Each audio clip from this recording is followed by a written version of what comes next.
So for this video, I wanted to do something different. I feel like sometimes there are situations, or sometimes we think that the person who is giving this information out, like whether it's on YouTube or in professional development or whatever, that we think that they've never experienced it before personally. Well, this video, I do want to acknowledge, and not only this video, but for videos to come, I'm thinking about doing a series on this topic, and it's basically the things that I've learned from other teachers that I actually implemented in my classroom that made my classroom management better, just because I was able and willing to incorporate some things into my classroom. So the reason why I say this is different is because it's almost like, as people say, like giving these teachers flowers. I may not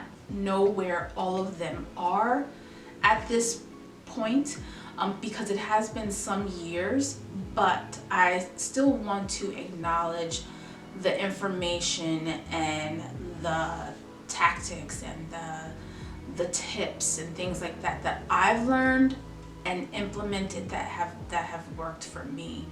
On this channel, I do try to make sure that the things that I am, or the tips that I am giving, are things that I actually used in my classroom, so I know from my perspective that these things have worked. I also try to give ideas of things that I've seen in other classrooms that have worked as well. So I may not have needed this idea when me and this other teacher, or me and whatever teacher I'm talking about, used that idea, but I thought it was a good idea and I kept it in the back of my head.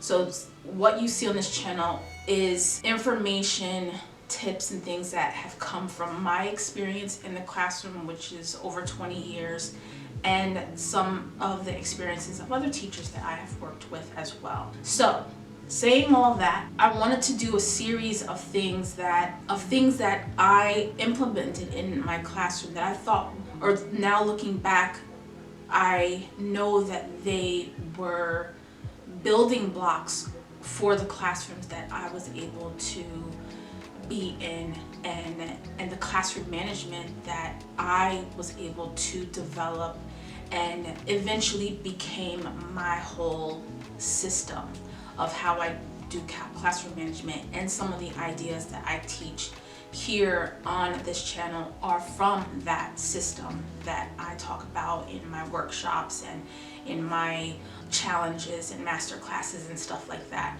So I got my notes here, and what I wanted to first start off with is two things. So one thing I think is important to remember is to be humble enough to admit that you don't know everything. So you may be coming out of school and you are excited and enthusiastic about getting into your first classroom, and I totally understand that. Know that what you were taught in school has not fully prepared you for what you will encounter in the classroom, whether it is, the types of children that you will encounter or the types of behaviors that you will see.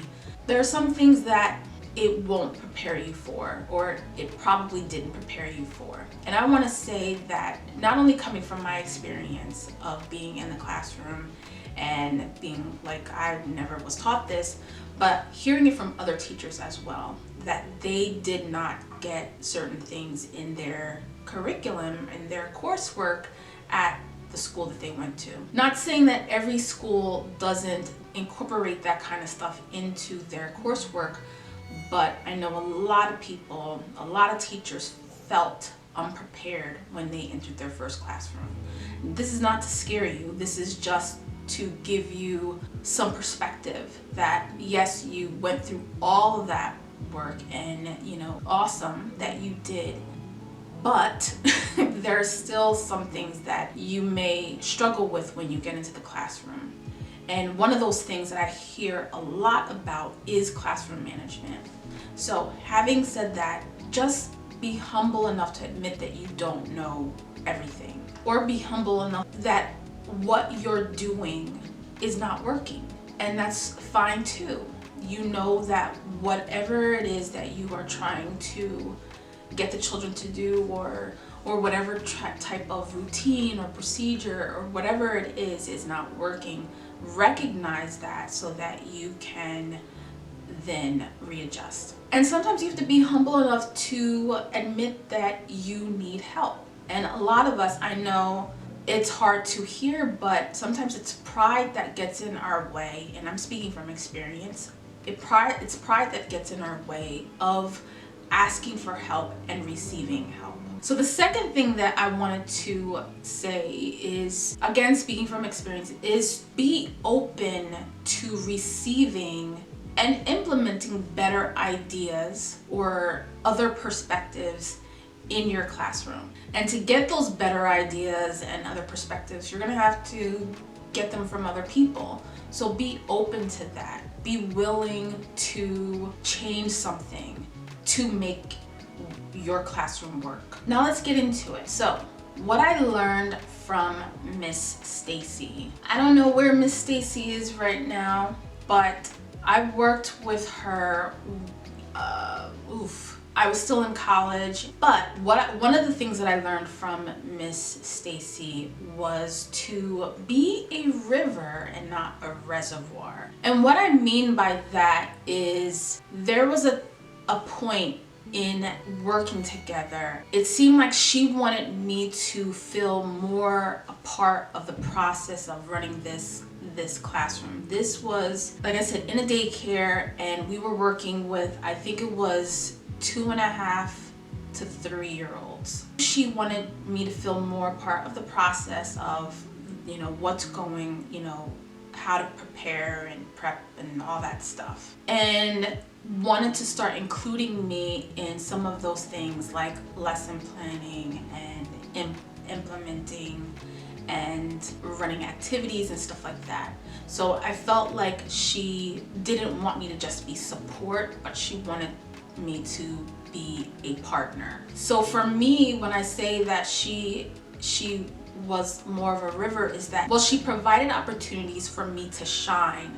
So she wanted me to, create some lesson plans and teach activities and lessons and things like that. So it wasn't like she had delegated me to one role in the classroom as like support, or even as the person who cleans everything, but she wanted me more involved in the goings on in whatever in the classroom. And one of those things is lesson planning. So she asked me if I wanted to do a couple lessons, like to see what it's like and how to do it. So I took on that challenge because I knew that I was heading in the direction of wanting to be a teacher.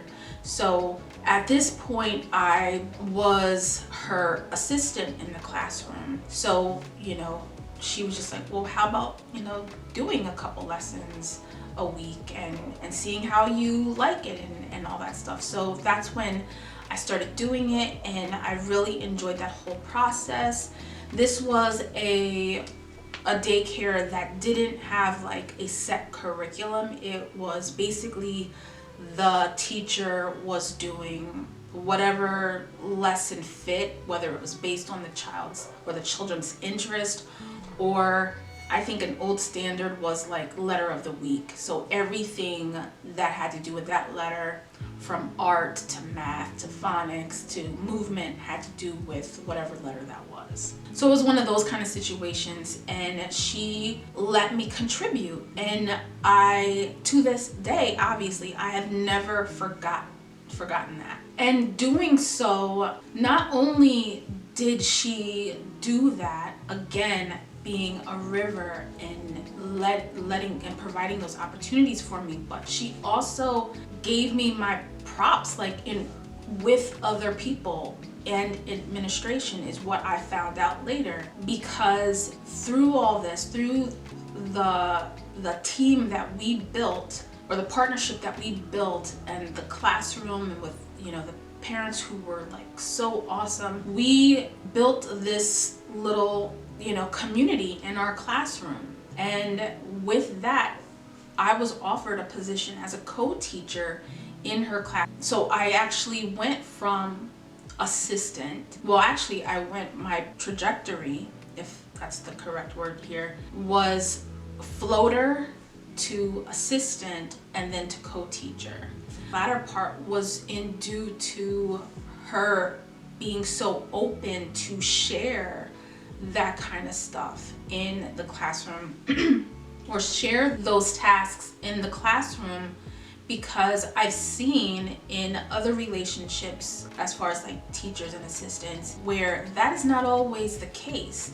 Sometimes you may run into teachers who are very set in their ways and they don't want to share that. So to have her be open to that was amazing, and I never forgot that. So when I got into my classroom as the lead teacher in future schools, that was something that I wanted to do in my classroom. So whenever I had an assistant in the future classrooms that I had, I always made sure that I provided opportunities for them to contribute in those similar ways, because I remembered how it made me feel to be included in such a meaningful way, and not just the cleanup person, which I also had experience as well. And for me, I wanted others to feel that same way. Having had that experience with her helped me understand a lot of different things: lesson planning, implementing, and facilitating activities, and all kinds of things. And it was really invaluable. And to bring it all back to classroom management, which is what this channel is about, when you build a relationship with the second person in the room, whether they are your co-teacher or whether they are an assistant, it creates a united front. And it helps make the classroom management that much better because of that. Those kids won't be able to divide and conquer. So what I want you to take from this video is, when you have an opportunity to be an assistant, and that may be something that you want to try first when you get out of school or what have you. You may want to be an assistant so that you can pick up on different things, learn from teachers who have been doing it for a while, and be able to, if you don't have your own processes yet because you don't have a classroom, then you can take from their processes and then begin to think about how you want to do it differently. But you can start with emulating what they are doing until you get your own rhythm and style when you are teaching. That's one thing that I want you to take from this video. And the other thing is, build that relationship. If you are the lead teacher in the classroom, do what you can to make sure that you are building a relationship with that person in the classroom, that second person, because it matters so much when it comes to classroom management. So what I want to do is, I want to do some more videos like this of things that I've learned from other teachers that I, took with me years after that experience, that made a huge difference in my classroom.